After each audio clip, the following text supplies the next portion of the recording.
Android mobile R Android tab ಮತ್ತು internet connection ಇರಬೇಕು. ನಾವು ನಿಮಗೆ MPF ಆಂಡ್ರಾಯ್ಡ್ ಅಪ್ಲಿಕೇಶನ್ ಪ್ರೊವೈಡ್ ಮಾಡಿರ್ತೀವಿ. ನೀವು ಈ ಅಪ್ಲಿಕೇಶನ್ ಲಾಗಿನ್ ಆಗಿ ಫಾರ್ಮ್ ಫಿಲ್ಲಿಂಗ್ ಸ್ಟಾರ್ಟ್ ಮಾಡಬೇಕು. ನೀವು ಲಾಗಿನ್ ಆದಮೇಲೆ ಈ ರೀತಿ ಮೇನ್ ಮೆಂಬರ್ ಪೇಜ್ ಓಪನ್ ಆಗುತ್ತೆ. ಇಲ್ಲಿ ಸ್ಟಾರ್ಟ್ MPF ಅನ್ನೋ ಬಟನ್ ಮೇಲೆ ಕ್ಲಿಕ್ ಮಾಡಿದ್ಮೇಲೆ ಫಾರ್ಮ್ ಫಿಲ್ಲಿಂಗ್ ಪೇಜ್ ನಿಮಗೆ ಓಪನ್ ಆಗುತ್ತೆ. ಇಲ್ಲಿ ಮೇಲ್ಗಡೆ ನಿಮಗೆ ಮೆಂಬರ್ ಡೀಟೇಲ್ಸ್ ಕೊಟ್ಟಿರ್ತಾರೆ, ಕೆಳಗಡೆ ಎಂಟಿ ಫೀಲ್ಡ್ಸ್ ಇರುತ್ತೆ.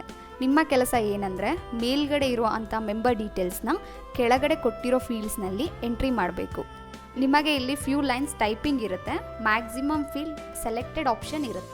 ನೀವು ಎಂಟ್ರಿ ಮಾಡುವಾಗ ಯಾವುದೇ ರೀತಿ ಸ್ಮಾಲ್ ಲೆಟರ್ ಕ್ಯಾಪಿಟಲ್ ಲೆಟರ್ ಅಂತ ವರಿ ಮಾಡ್ಕೊಳ್ಳೋ ಅವಶ್ಯಕತೆ ಇಲ್ಲ. ನಮ್ಮ ಅಪ್ಲಿಕೇಶನ್ ಅದೇ ಕರೆಕ್ಟ್ ಮಾಡ್ಕೊಳ್ಳುತ್ತೆ. ಅದೇ ಥರ ನೀವು ಎಕ್ಸ್ಟ್ರಾ ಸ್ಪೇಸ್ ಕೊಟ್ಟರೂ ಕೂಡ ಅಪ್ಲಿಕೇಶನ್ ಅದೇ ಕರೆಕ್ಟ್ ತಗೊಳುತ್ತೆ. ಇಲ್ಲಿ ಸೆಲೆಕ್ಟೆಡ್ ಲೈನ್ಸ್ ಮೇಲೆ ಕ್ಲಿಕ್ ಮಾಡಿದ್ರೆ ಲೀಸ್ಟ್ ಡಿಸ್ಪ್ಲೇ ಆಗುತ್ತೆ.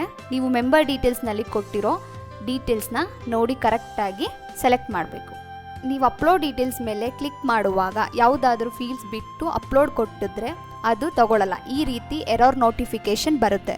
ಸೊ ನೀವು ಅಪ್ಲೋಡ್ ಮಾಡುವಾಗ ಎಲ್ಲ ಫೀಲ್ಡ್ಸ್ ಕರೆಕ್ಟ್ ಇದೆಯಾ ಅಂತ ಚೆಕ್ ಮಾಡಿ ಆಮೇಲೆ ಅಪ್ಲೋಡ್ ಡೀಟೇಲ್ಸ್ ಮೇಲೆ ಕ್ಲಿಕ್ ಮಾಡಬೇಕು.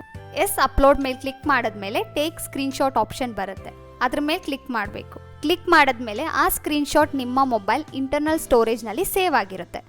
ನಮ್ಮ ರಿಪೋರ್ಟ್ ಬಗ್ಗೆ ನಿಮಗೆ ಡೌಟ್ ಇದ್ದರೆ ನಿಮ್ಮ ಸ್ಕ್ರೀನ್ಶಾಟ್ ಮೂಲಕ ಚೆಕ್ ಮಾಡಿಕೊಳ್ಳಬಹುದು. ನಂತರ ಲೋಡ್ ನೆಕ್ಸ್ಟ್ ಫಾರ್ಮ್ ಮೇಲೆ ಕ್ಲಿಕ್ ಮಾಡಿದ್ಮೇಲೆ ನೆಕ್ಸ್ಟ್ ಫಾರ್ಮ್ ನಿಮಗೆ ಓಪನ್ ಆಗುತ್ತೆ. ಈ ರೀತಿ ಫಾರ್ಮ್ಗಳನ್ನ ನೀವು ಫಿಲ್ ಮಾಡ್ತಾ ಹೋಗಬೇಕು.